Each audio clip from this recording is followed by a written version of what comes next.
vamos lá. Título da lição e verso, vamos começar para valer agora. Adoração no contexto da educação. O verso: tributai ao Senhor a glória devida ao seu nome, trazei oferendas e entrai nos seus átrios. Adorai o Senhor na beleza da sua santidade. 1 Crônicas 16, 29. Pontuando o que a gente tem na lição dessa semana, quais são os nossos pontos centrais aí da lição da semana. A gente tem uma questão fundamental na lição, que é o princípio da adoração, o que significa adoração no sentido pleno. Qual é o grande problema com esse tema dentro da igreja atual? Qual é o grande problema que a gente tem dentro do perfil da igreja atual? A primeira coisa que a gente precisa referenciar, olhando para a história do que é adoração, é voltar ao texto de Gênesis, voltar ao ponto de partida da Bíblia, e lá no texto inicial de Gênesis a gente captar a ideia, ou captar o formato do que é a criação e do que significa adoração a partir do início da história. Se vocês repararem, a estrutura da lição desse trimestre, ela chama a atenção para o processo educacional, e o processo educacional tem uma referência. A referência desse processo é: fomos criados à imagem de Deus e perdemos isso. Portanto, todos os elementos que a gente vê na Bíblia, todas as abordagens que a gente vê na Bíblia, de alguma maneira, de alguma forma, elas estão conectadas a essa questão, elas estão conectadas a esse desenho inicial.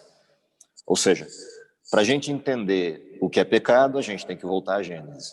Para a gente entender o que é salvação do pecado, a gente tem que voltar a Gênesis. Para a gente entender o que é relacionamento com Deus, a gente precisa voltar a Gênesis.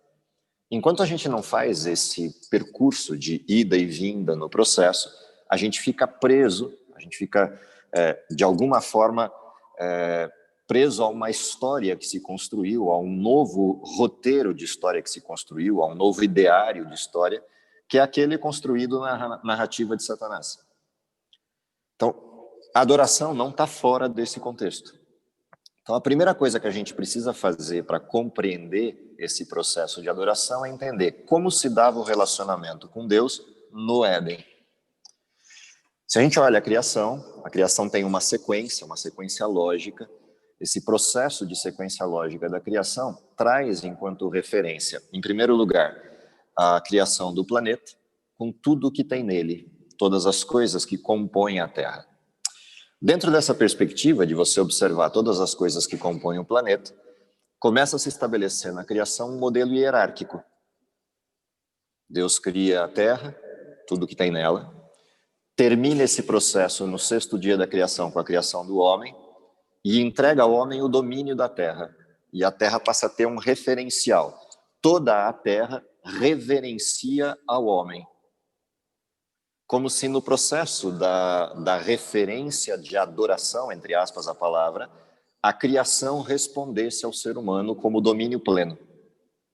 Não que a criação não respondesse a Deus como seu criador, afinal de contas a criação responde quase que instintivamente a Deus como criador. Mas no contexto da Terra em específico, aquele que era a referência para a Terra era o homem. No passo seguinte da criação, você tem o estabelecimento do sábado, a criação de um tempo específico que Deus separa para um uso exclusivo, e ele diz ao homem: esse tempo referencia a quem você pertence. E a partir daí o homem, no sábado, reconhece a Deus como seu Deus.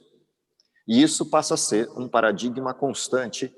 Toda semana a gente se lembra de que Deus é Deus. Toda semana a gente se lembra de que Deus é o Criador.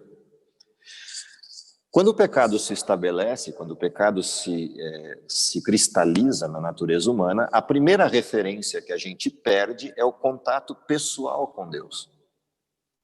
Consequentemente, o sábado assume um significado mais importante no contexto do pecado do que no contexto da criação. Porque na criação, você tinha a possibilidade de encontrar Deus face a face todo dia. Adão e Eva esperavam pela chegada de Deus toda a viração do dia, como se Deus viesse fazer o culto de pôr do sol com eles todo dia. A razão pela qual, quando Adão e Eva pecam, eles se escondem, está explícita lá. Deus ia chegar, era a viração do dia. Portanto, a referência de adoração no Éden, embora persistente, enquanto o conceito de sábado, ela acabava sendo secundária no sentido de que todo dia o ser humano encontrava Deus. No contexto do pecado, não. Todo dia a gente encontra com todo dia e com todas as coisas de todo dia. A rotina da vida, a rotina do pecado, a rotina dos problemas que o pecado causa no mundo e das dificuldades que a gente tem que resolver por causa desses problemas.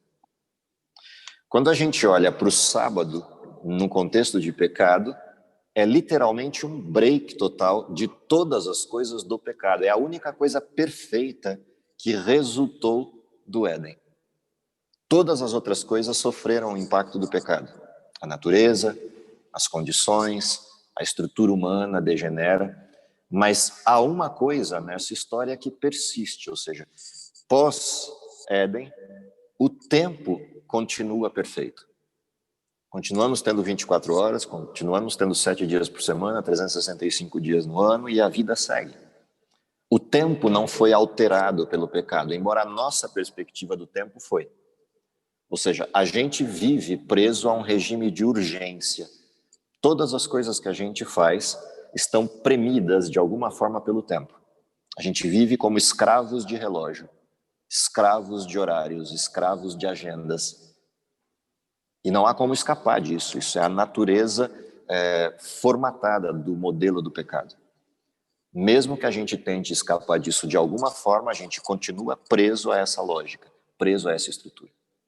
Bom, se essa é a estrutura, o quanto dessa estrutura contamina os aspectos do relacionamento com Deus? Quanto desse fator do pecado oblitera de alguma forma, obscurece de alguma forma a percepção que a gente tem de Deus? Esse é um dos problemas a ser resgatado no modelo. Uma outra questão que a gente tem presa a esse modelo, uma outra situação que a gente tem presa a essa condição do pecado, é o quanto o modelo mental humano, pelo distanciamento de Deus e pelo fato da gente não enxergar Deus pessoalmente, muda a concepção que a gente tem de quem Deus é. Ou seja, nosso processo de percepção de Deus está atrelado a um texto, a Bíblia, está atrelado a um contexto, a percepção de que não faz muito sentido o contexto do mal e, portanto, a gente tem internamente uma percepção de que o bem deveria vencer o mal. E é interessante porque isso não está restrito a quem é cristão. Qualquer pessoa na face da Terra tem a noção de que o mal existe e gostaria que o mal fosse extinto. Até Hollywood gostaria que o mal fosse extinto em todos os seus filmes. Então, a percepção de que existe essa distorção, ela está na natureza humana. Porém, a forma como essa distorção se resolve, ela foi adulterada conforme o tempo passou. E a imagem que a gente tem de Deus, a concepção que a gente tem de Deus e o modelo mental que a gente usa para compreender Deus está adulterado. Um outro aspecto interessante dessa história é que a concepção de ser humano também se adulterou. A gente não compreende mais o que é o ser humano. Ou pelo menos se tem uma ideia ou atrelada ao fisiológico, ou atrelada a algum elemento misticista, algum elemento lendário construído a respeito da natureza humana. E, portanto, sem a concepção de Deus, sem a presença física dele para nos dar essa noção, com toda a adulteração que o modelo da natureza sofreu, com todos os problemas que a gente tem com relação ao tempo, no fim das contas, a gente literalmente vive à deriva, como se a gente não tivesse referência. Bom, se essa é a condição, é neste contexto que o tema adoração entra como um ponto balizador de correção de tudo isso. Ou seja, em algum momento da vida eu preciso pôr o pé no freio, parar e olhar Deus como Deus. Não Deus como um salvador, não Deus como um amigo, não Deus como um pai, não Deus como um irmão, não Deus como alguém que resolve os meus problemas quando eu estou em desespero. Não, eu preciso em algum momento parar e olhar Deus como Deus. Porque é só quando eu faço isso que eu recupero a referência inicial da criação e começo a encontrar de novo a minha identidade. A primeira parte da identidade é a identidade como uma criatura, como alguém que tem limites, como alguém que vive preso a essa referência, a esse limitador formal, que é o modelo estrutural de uma criatura.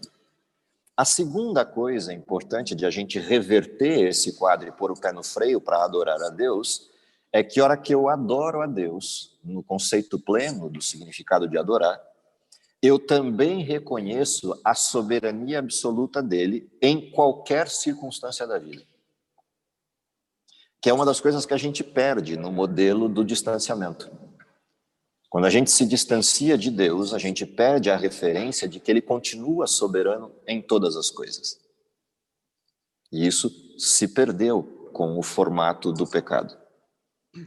Bom, o que isso impactou ao longo da história o ser humano e como Deus tentou reverter isso? Se a gente continua a história da criação e ultrapassa Gênesis 3 e vai a Gênesis 4, de cara a gente já encontra a primeira distorção. O capítulo 4 de Gênesis descreve uma historinha de Abel e de Caim, e nessa história de Abel e Caim a gente tem a primeira inversão dos modelos. Ou seja, eu passo a enxergar Deus como alguém que eu posso tratar a partir das minhas referências e não das dele. O que Caim faz?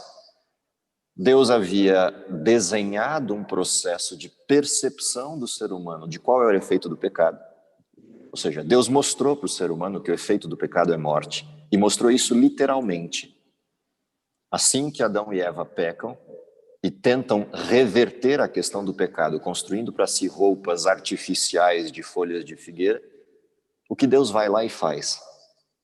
Ele mostra que aquilo não vai resolver o problema.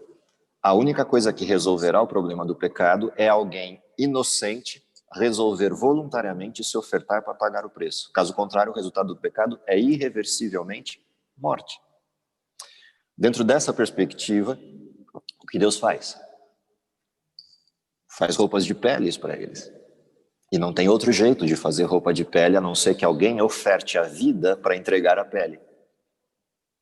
Essa primeira referência fica estabelecida como um código entre Deus e o homem de memória do efeito do pecado.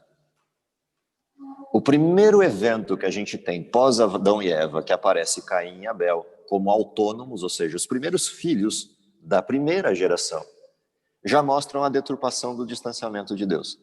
Caim oferta frutos e Abel oferta um cordeiro. Deus aceita a oferta de Abel e aceita a sua adoração. Deus não aceita a oferta de Caim, porque Caim resolve delimitar ele mesmo qual é o formato que Deus tem que aceitar. Ou seja, o distanciamento da adoração a Deus e o distanciamento de Deus torna Deus um vassalo do ser humano, torna Deus um escravo do ser humano. E essa é uma referência já percebida no primeiro evento, nas primeiras páginas da Bíblia. Daí para frente não foi diferente e só piorou a situação. Tanto piorou que, se você continua olhando a história bíblica, você vai ver um momento na história em que Deus intervém nessa história e bloqueia aquilo que extinguiria o livre-arbítrio. E vem a primeira grande ação sobrenatural de Deus de forma plena na humanidade, que é o dilúvio. Já nas páginas 6 e 7 da Bíblia, Gênesis 6 e 7.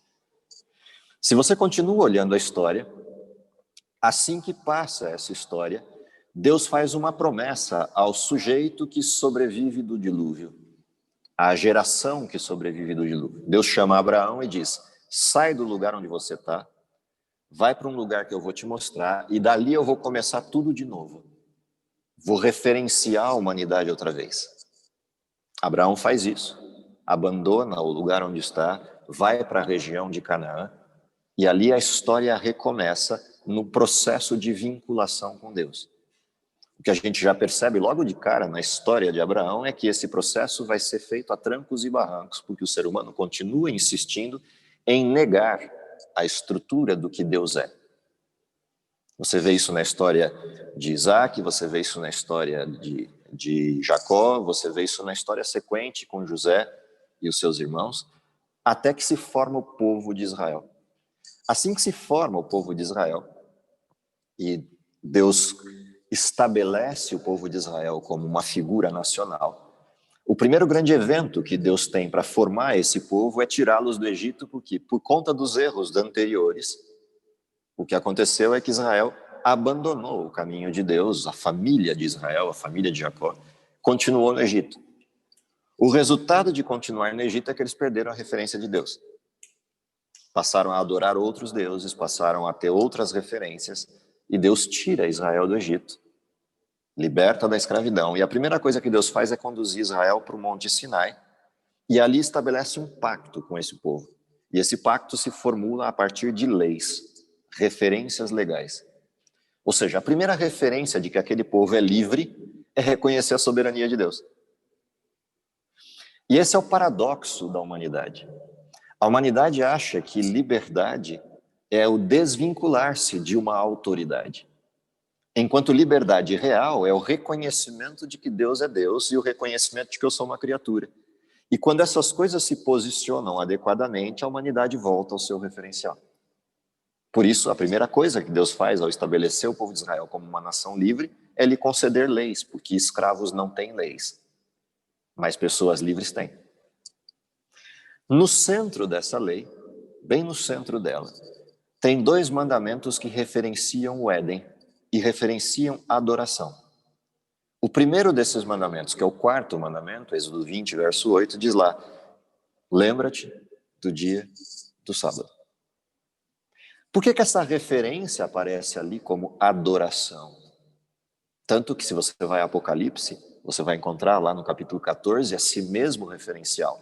Temei a Deus, dai-lhe glória, vinda é a hora do seu juízo e adorai aquele que fez o céu, a terra, o mar e a fonte das águas. Quando você vai a Êxodo 20, verso 8, o 4º mandamento, isso está escrito lá. Lembra-te do dia do sábado, por quê? Porque em 6 dias fez o Senhor céus e terra, mas no 7º dia descansou e separou como santo esse dia para chamar de seu. Por isso, nesse dia, toda criatura adora a Deus e relembra que Deus é o Criador. Qual é o problema? O problema é que a humanidade, do mesmo jeito que Caim, do mesmo jeito que Jacó, do mesmo jeito que todos os outros, se distancia inclusive disto, não só do dia em si, mas se distancia do significado dele, se distancia do que eu posso ter nele.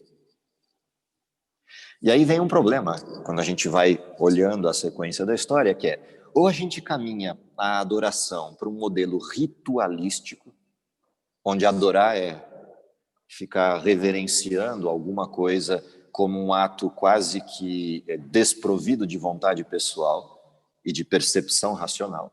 Ou seja, é como se eu estivesse diante de um ser hipoteticamente mitológico fazendo reverência, quase que num zumbido semelhante aos monges tibetanos, o dia inteiro ali resmungando em frente a uma estátua de um Buda. Essa abordagem de adoração é uma das deturpações feitas ao 4º mandamento, onde eu tiro o Deus do centro da história e a criação do centro da história e, de novo, volto a referenciar uma estrutura humana, ou seja, a construção humana de uma divindade, e passo a reverenciá-la.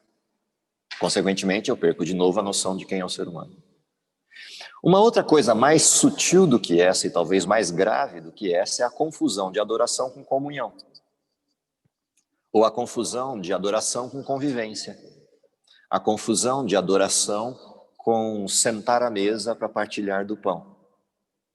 E embora isso seja verdadeiro sobre Deus, há momentos para comunhão com Deus, há momentos para convivência com Deus. Adão e Eva caminhavam com Deus no Éden, no 1º, no 2º, no 3º, no 4º, no 5º e no 6º dia da semana.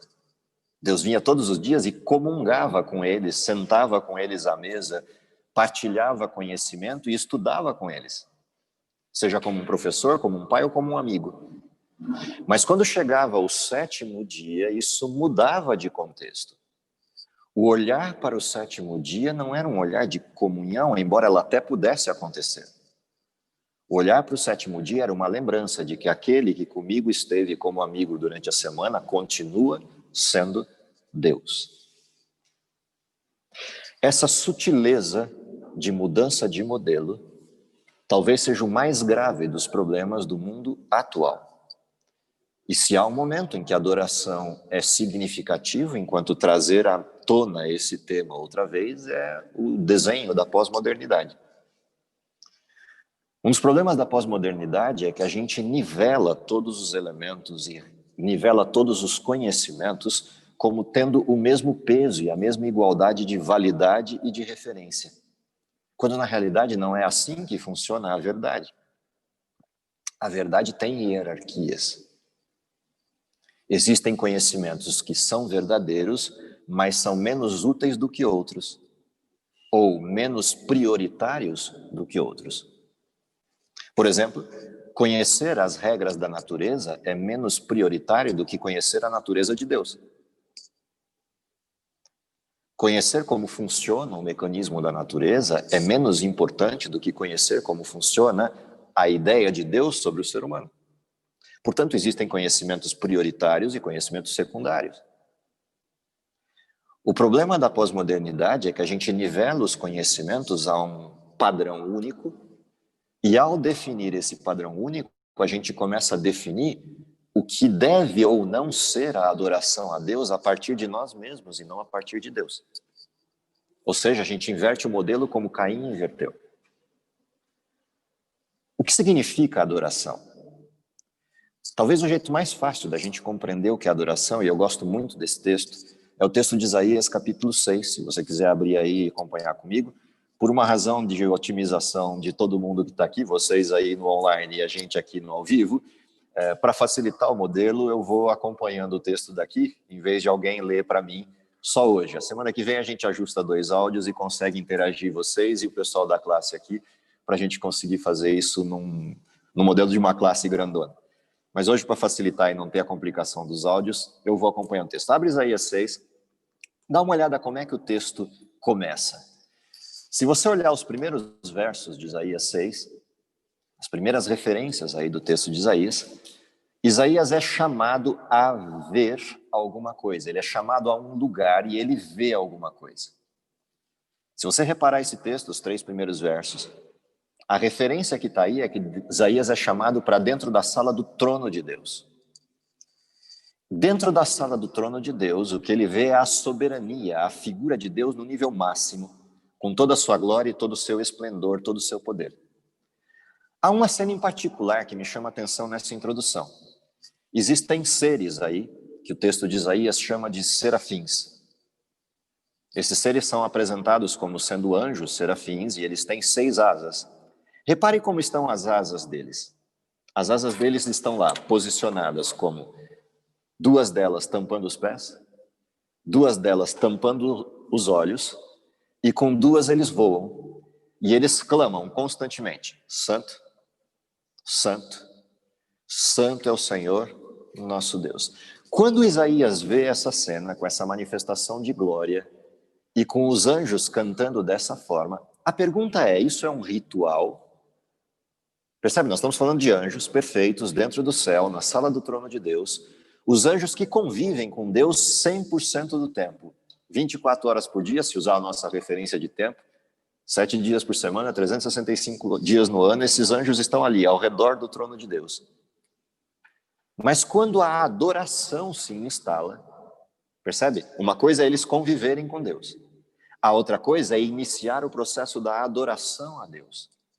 Isso significa que exatamente nesse momento a glória de Deus se extravasou, ela se espalhou. Ora, quando a glória de Deus se espalha e enche aquele lugar, o que os anjos fazem? Velam o rosto, tampam os pés, batem suas asas e clamam, Santo, Santo, Santo é o Senhor nosso Deus. Quando a gente pensa no significado do que acontece no sábado, entre muitas coisas que podem ocorrer num dia de sábado, inclusive a comunhão, sentar à mesa, partilhar do pão, a principal coisa do sábado que abre a ideia de sábado é esta que está aí em Isaías 6. Onde houverem 2 ou 3 reunidos, eu estarei com eles. Esse é o conceito de igreja, manifesto no Novo Testamento. Diferente do conceito de templo, manifesto no Velho Testamento. No Velho Testamento, o templo abrigava Deus e Deus morava entre o povo e sua glória se manifestava no templo. Tanto que o povo de Israel não entrava no templo, ficava ao redor do templo. O conceito se inverteu. Não há mais templo. Não havendo templo, onde as pessoas se reúnem, Deus está com elas. A grande pergunta é, eu posso me reunir para receber Deus em comunhão? Eu posso receber Deus como ensino, numa sala de aula, numa sala de escola sabatina. Eu posso receber Deus como meu amigo, na minha casa, na sala da minha casa, ajoelhado e orando e falando com Ele. Ou na beirada da minha cama, ou até na minha cama, falando com Ele. Mas é uma outra coisa totalmente diferente eu chamar Deus para adorá-lo. Quando eu chamo Deus para adorá-lo, eu tenho que ter na minha mente que a cena que eu pedi foi essa de Isaías 6. Que Ele deixasse a sua glória aparecer. É isso que significa adorar a Deus. Reconhecê-lo como Deus. Essa noção, de alguma forma, se perdeu ou tem se perdido ao longo do tempo. E a gente nivelou Deus em todos os desenhos, em todos os modelos, em todos os formatos, como um Deus amigo. E Ele não deixa de ser. Mas ao fazê-lo, eu perco a referência de Deus como Deus. Eu tenho noção, por exemplo, de que quando eu chego à igreja, eu só vou pedir para o pessoal aí da net, se alguém logou e está com o áudio aberto, só lembra de fechar, porque a gente está sem o controle para fechar o áudio. Então, todo mundo verifica o seu próprio áudio aí, se tiver com o áudio aberto, por favor, feche, para os outros conseguirem escutar tranquilamente. Quando eu entro na igreja, por exemplo, num sábado de manhã, eu tenho a noção de que eu entrei para um culto e adoração e eu pedi a manifestação da glória de Deus naquele momento.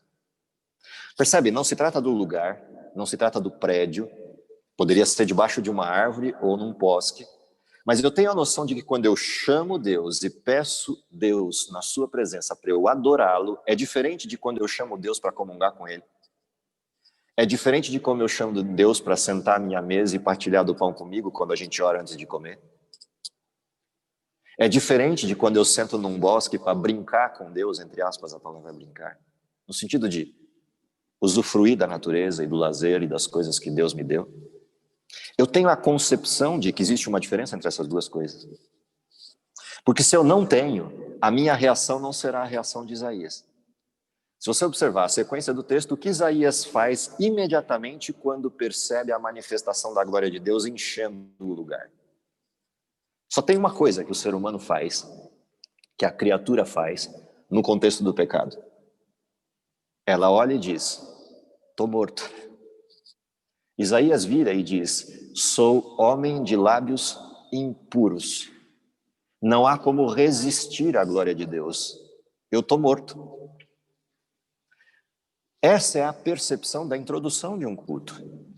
Quando antigamente a gente entrava num culto e cantava, os que são mais velhos vão lembrar disso, a gente cantava um hino de número 20. Depois aquilo virava um automatismo. Mas qual é a razão da gente cantar um hino de exaltação ao nome de Deus para abrir um culto? Eu estou repetindo o que os anjos estão fazendo. Santo, santo, santo é o Senhor nosso Deus. Aliás, tem até um hino com esse título no hinário.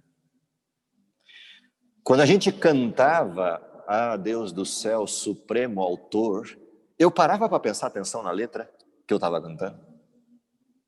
Eu não estou falando Deus, amigo, muito precioso, que é uma coisa fantástica, inclusive, da gente lembrar. Cristo na cruz, morto por nós.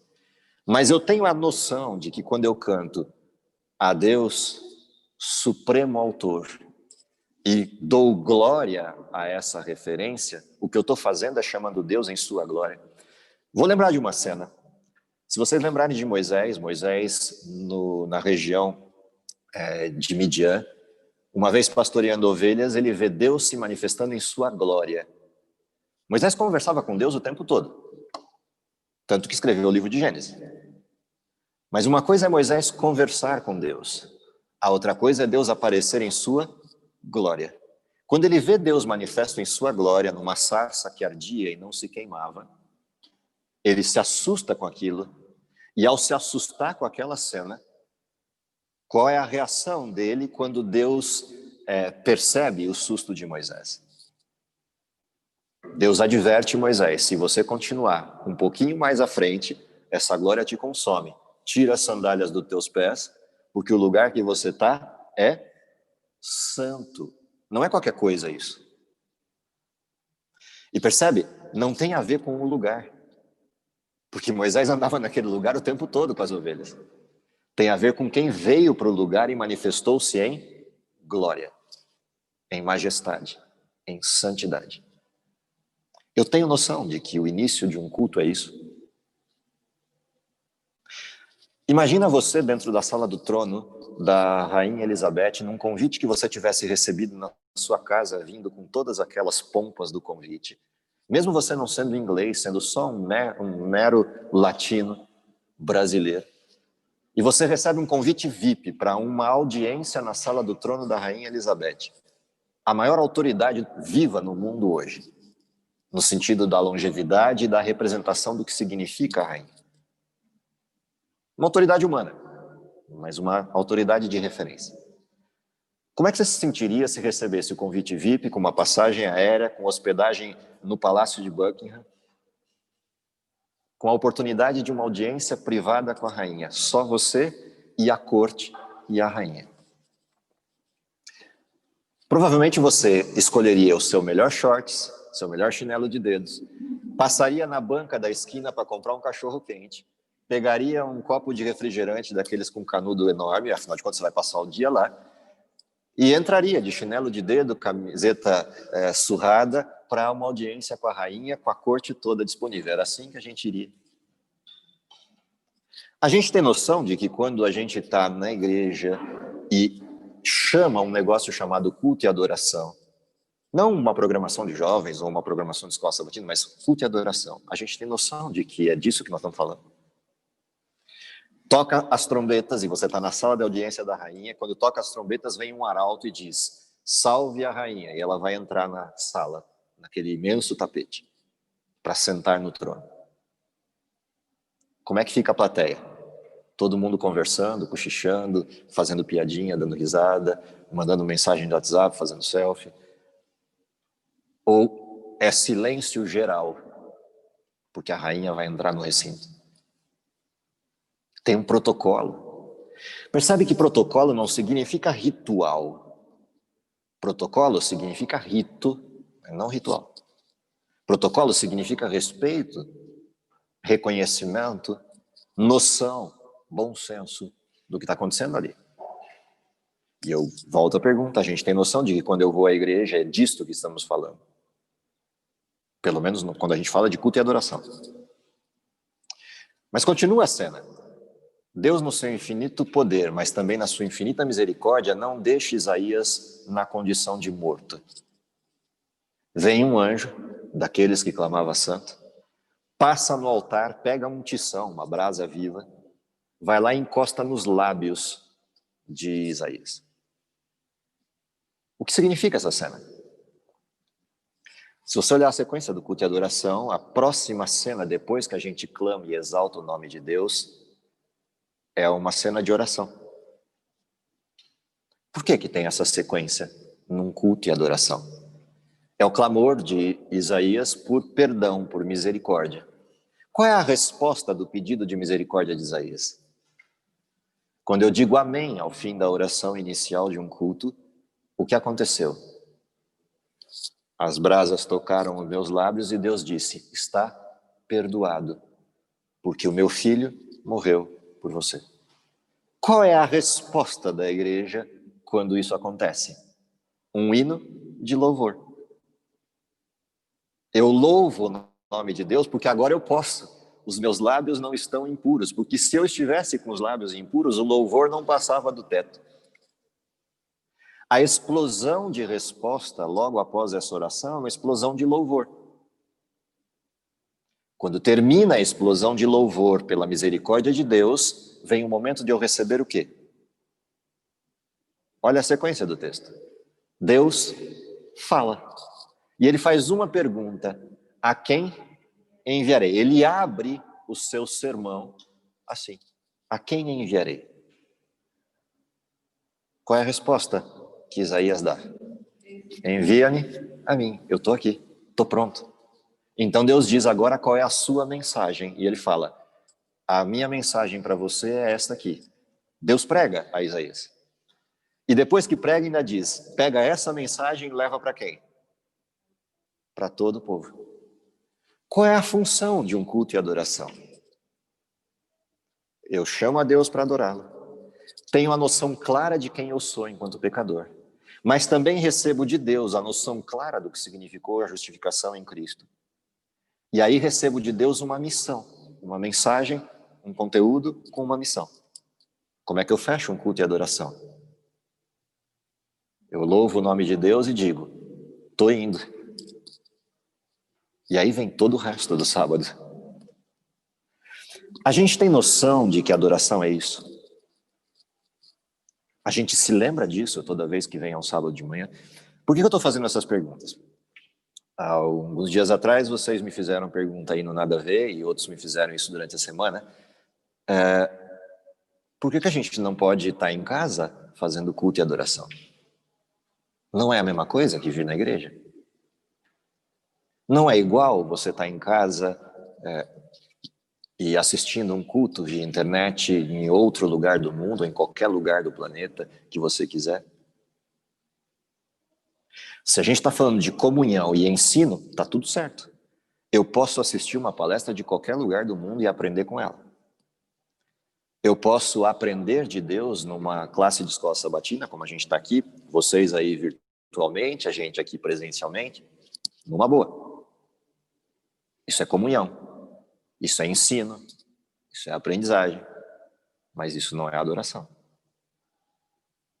Porque a adoração implica em um movimento físico, não no sentido de eu me deslocar para algum lugar, o movimento físico do preparo que eu tenho para adorar. Sim, eu posso adorar em casa. Na garagem de uma casa eu posso ter uma igreja e ter culto e adoração ali. Mas quando eu disser que eu vou fazer culto e adoração, não é com o chinelo de dedo ou os pés em cima do sofá, não é deitado na cama, a não ser que eu esteja convalido e doente e não possa me movimentar. A adoração é uma movimentação física na direção de receber a maior autoridade do universo naquele momento. Por exemplo, eu vou inverter o modelo. Você não recebeu um convite para ir visitar a Rainha da Inglaterra numa audiência pública com ela. Você recebeu a notificação de que na semana que vem a Rainha da Inglaterra, com toda a sua corte, vai almoçar na sua casa e vai passar o dia contigo. O que você faz? Procura o primeiro buraco e se enterra, porque você não tem como receber a rainha? Percebe? É essa a noção de adoração. Por isso que eu falo, não depende do lugar. Depende da compreensão que eu tenho do que eu estou fazendo. Se eu tiver a compreensão de que o que eu estou fazendo é chamando Deus para adorar, todo o meu entorno e todas as condições pessoais se modificam nessa direção. Israel, quando ia adorar a Deus no templo, eles nem entravam, eles só circundavam o templo. O que eles faziam antes? Todas as tendas eram arrumadas e limpas, todos os pecados eram resolvidos entre si. Se tinha alguma coisa para resolver, ia lá, fazia o sacrifício no templo, depois voltava para casa, até chegar o momento da adoração. Portanto, no momento da adoração, se você lê os textos bíblicos, óbvio, você não ia escutar o barulho porque era areia, mas se não fosse areia, você soltar um alfinete em Israel, você escutava o barulho do quicar do alfinete no chão.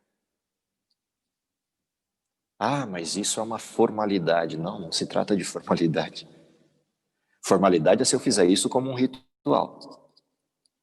Mas se eu reconhecer quem é que eu chamei para estar ali presente, não é uma formalidade, é uma reação natural do reconhecimento de quem Deus é. Qual é o problema com o nivelamento da pós-modernidade? A gente perdeu essa noção. É por isso que na lição vocês encontraram um texto ali de uma mulher que interpela Jesus, e Jesus a interpela sobre o sentido de adoração e aonde se adora. Por que Jesus diz que se adora em Jerusalém e se adora no templo? Considerando a época em que ele vivia e o contexto de Israel daquele tempo. Por que não era em qualquer lugar? E por que na sequência Jesus ainda diz que sim, vai chegar um momento que em nenhum lugar a gente vai encontrar adoração? Porque chegaria um momento em que eu não encontraria Deus. Houve um momento na história, inclusive, que a gente não encontrou Deus, porque Deus morreu na cruz. Mas imediatamente após isso e após a ressurreição, Deus retorna ao seu lugar, tanto que se você vai a Apocalipse capítulo 5, o que você encontra lá? Deus retoma a autoridade máxima, Cristo entra no santuário do céu, retoma a autoridade e todos os que estão no céu se prostram diante dele dizendo: digno, digno, digno é o Cordeiro que foi morto, de receber toda a honra, toda a glória e todo o poder. Quando a gente perde essas referências, e a mim me parece a gente tem perdido assim de maneira assustadora essas referências, o que acontece na sequência está escrito na Bíblia. E me permitam extrapolar a lição da escola sabatina. Abram o texto de Romanos, no capítulo 1, a partir do verso 17. Dá uma olhadinha aí o que está escrito nesse texto, enquanto referência. Dá uma olhada o que aparece aí nesse texto enquanto referência quando a gente deixa de adorar a Deus. Qual é o resultado, o efeito colateral de deixar de adorar a Deus? E nisso a gente junta tudo o que eu descrevi desde o início da lição, desde o início dessa abordagem de Gênesis até agora. Dá uma olhada o que está escrito aí. Romanos capítulo 1, a partir do verso 17. Vou ler do 16 para ter o contexto. Acompanha comigo aí. Eu não me envergonho do Evangelho, pois ele é o poder de Deus para salvar todos os que creem, primeiro os judeus e também os não-judeus. Pois o Evangelho mostra como é que Deus nos aceita, é por meio da fé, do começo ao fim. Como dizem as Escrituras, viverá aquele que, por meio da fé, é aceito por Deus. Em outras versões, o justo viverá da fé. Bom, olhando essa perspectiva, deixa eu só pegar uma tradução mais semelhante à de vocês, que aqui estava setado na tradução na linguagem de hoje. Eu gosto dela para ler, mas não gosto dela para estudar. É só uma questão de cacuete da velhice, mas tudo bem. Vamos lá. Na sequência do texto, a partir do verso 17, do verso 18, olha o que acontece aí. O texto diz assim: porque do céu se manifesta a ira de Deus sobre toda a impiedade e toda a injustiça dos homens que detêm a verdade pela injustiça. O que esse texto está me dizendo? Primeiro, ele está me dizendo que existe verdade. A verdade não é relativa, ela existe. E ela tem um referencial. E o referencial dessa verdade é Deus. Porém, a humanidade verte essa verdade pela injustiça. Ou seja, ela tira a verdade de Deus e coloca as suas verdades ou as suas percepções da verdade. E isso é injusto. Injusto por quê? Por causa do verso que estava antes. O verso que estava antes diz: eu não me envergonho do Evangelho, ou seja, eu sei que Jesus morreu por mim. Quando eu tiro a verdade de Deus e coloco a minha, eu estou dizendo: o sacrifício de Cristo não me vale para nada. Eu não reconheço o que Cristo fez. Eu não reconheço que eu sou pecador. Por isso é que a substituição da verdade é a injustiça, não a inverdade. São sutilezas na escrita de Paulo, mas que são interessantes de observar. Ele não coloca como anteposto ou como antônimo da verdade a mentira. Ele coloca como antônimo a injustiça, que já é o resultado direto. Todo aquele que elimina a verdade é injusto, será injusto, praticará injustiças. E a primeira injustiça é o não reconhecimento da justiça de Cristo. Na sequência, olha o que ele diz: porquanto o que de Deus se pode conhecer, nele se manifesta, porque Deus lhe o manifestou. Ou seja, não existe nenhum ser humano na face da terra que não saiba que Deus existe. Ele pode mentir para si mesmo dizendo: eu não quero acreditar. E de tanto mentir para si mesmo, ele passa a acreditar que Deus não existe. Mas todo ser humano nascido na terra sabe que Deus existe, porque Deus, por justiça, se manifesta a eles. Deus, por justiça, se faz perceber. Só, pessoal, lembra aí de desligar o áudio, quem tiver com o áudio ligado, por favor, para o pessoal poder conseguir escutar. Tem alguém com o áudio aberto aí. O que mais aparece dentro dessa referência? Ora, se eu substituo Deus, se eu não reconheço Deus, mas eu sei que Deus é Deus, essa mentira que eu conto para mim e modifica a minha verdade em injustiça produz consequências. Olha o que aparece aqui. Primeiro, Deus dá a razão. Qual é a razão pela qual ninguém fica à deriva sem saber que Deus existe? Porque Deus fez com que suas coisas invisíveis, desde a criação do mundo, tanto quanto o seu eterno poder, estejam manifestos aonde?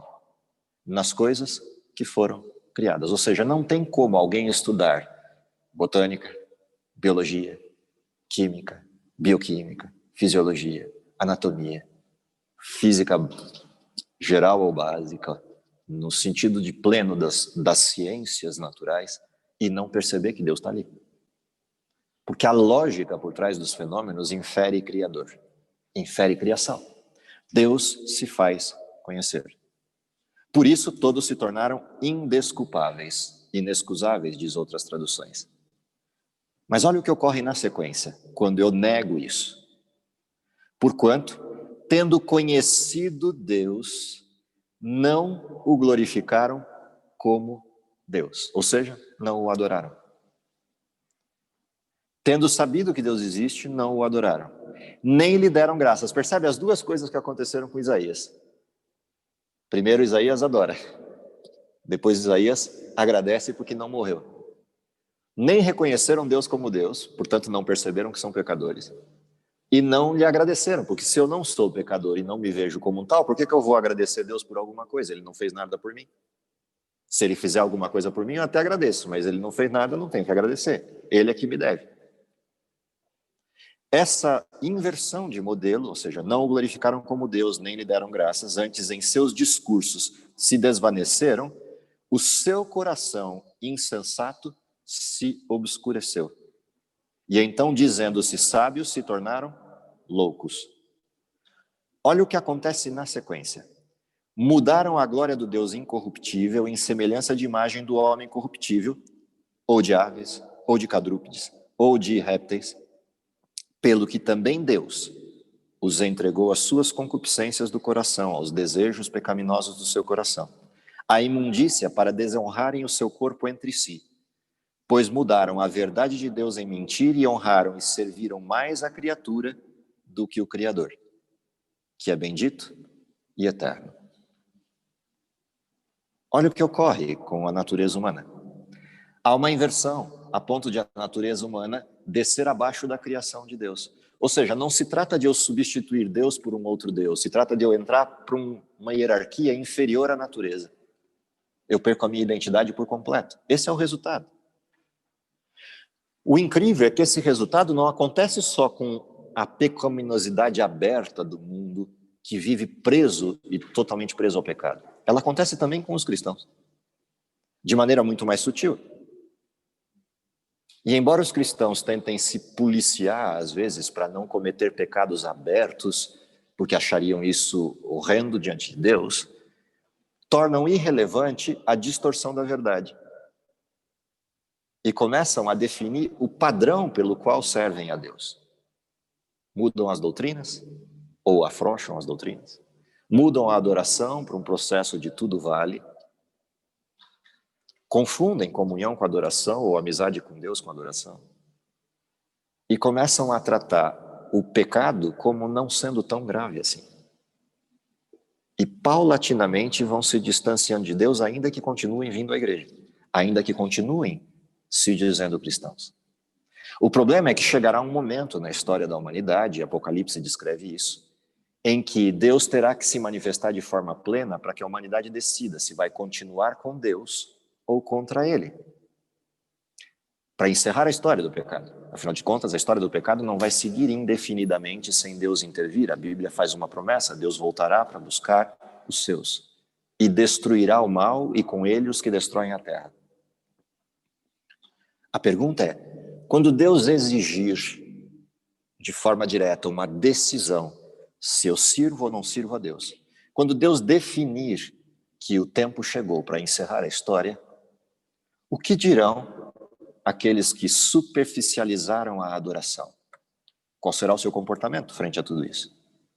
Muito provavelmente o comportamento é o que a Bíblia descreve. Olharão para tudo isso e dirão, não, isso é radicalismo. Não, isso é tradicionalismo. Não, isso é conservadorismo. E todos os outros ismos que a gente puder apelidar essa questão. O problema é que eles não se acostumaram a enxergar Deus como Deus, e quando Deus fizer a exigência de que seja visto como Deus, eles não estarão prontos a fazê-lo. E aí, os seus bezerros de ouro falarão mais alto. O problema é que essas coisas não podem ser decididas lá. Isso é um processo, é um modelo mental que é construído dia após dia, e é por isso que uma vez por semana Deus pede, lembre-se que Deus é Deus. Mesmo ele sendo o seu melhor amigo, mesmo ele descendo ao nível humano na forma de servo, lembre-se que Deus é Deus.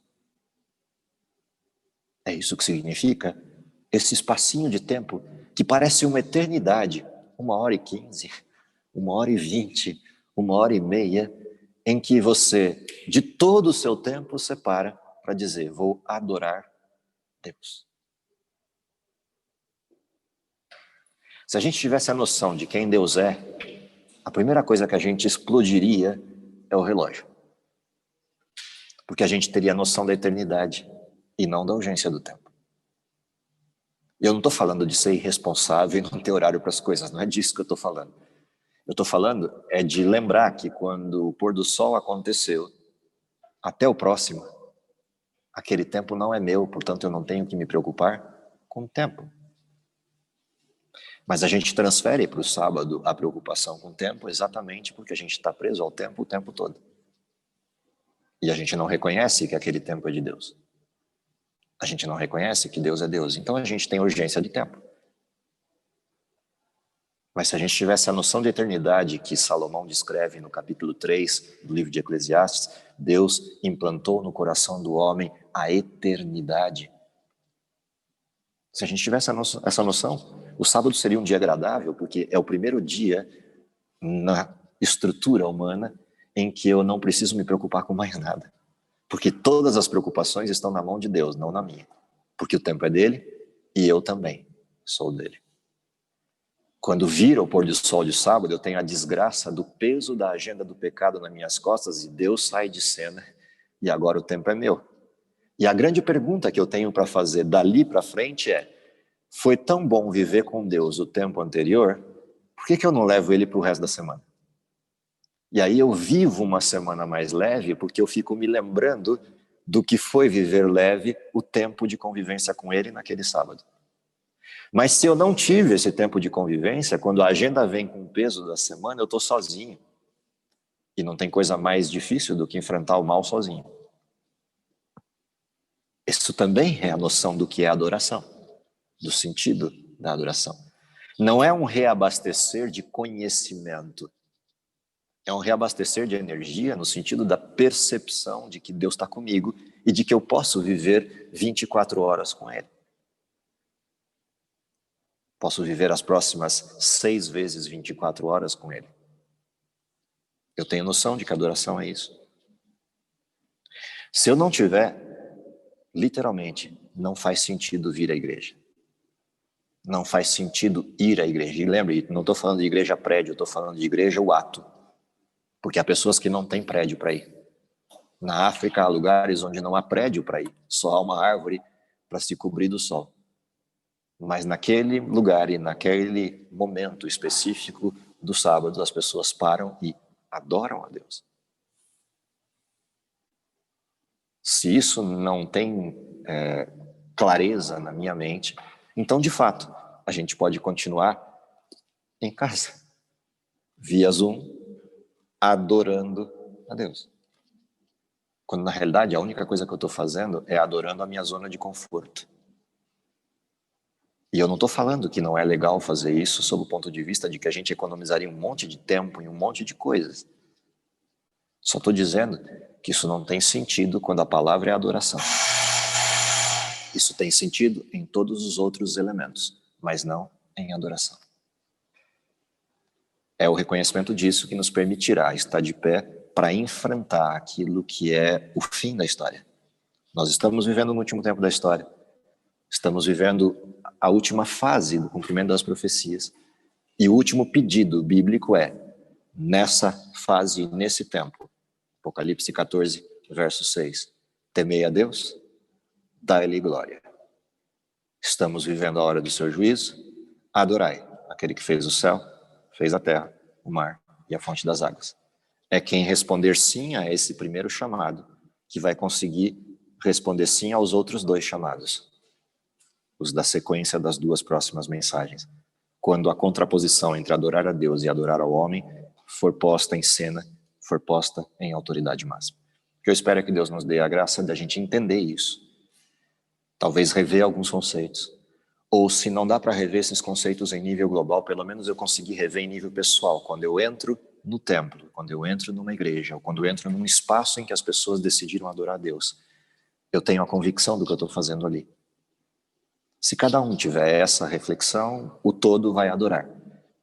Sim, tem uma responsabilidade que é geral, que é da igreja, que é da autoridade da igreja, no sentido do ancianato, diaconato, pastorado, etc., que é ensinar a igreja isso.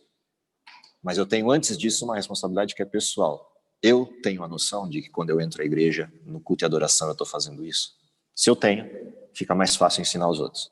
Se eu não tenho, vai ser difícil influenciar os outros a fazer a mesma coisa. Que Deus abençoe vocês, que Deus abençoe vocês aqui na classe, a todos nós, para que a gente compreenda isso nessa lição da educação, mais esse detalhezinho do que é ser educado por Deus. Vou pedir a vocês que estão aí que fechem seus olhos, vamos orar a Deus com o pessoal daqui também e a gente encerra a nossa classe e o nosso dia. Querido Pai que está nos céus, te agradecemos pelo dom da vida, te agradecemos pela oportunidade que temos de, apesar de todas as dificuldades impostas pelo pecado e pelo mundo, temos a orientação da Tua Palavra como um guia seguro, como uma esperança maravilhosa e principalmente a certeza de que essa esperança se aproxima cada dia mais. Te agradecemos por podermos viver no último tempo da história e te pedimos que, de alguma forma, se for possível, que ainda possamos vê-lo voltando em nossa geração. Esse é o nosso pedido, como também a nossa gratidão. Em nome de Jesus e em nome dele que oramos. Amém.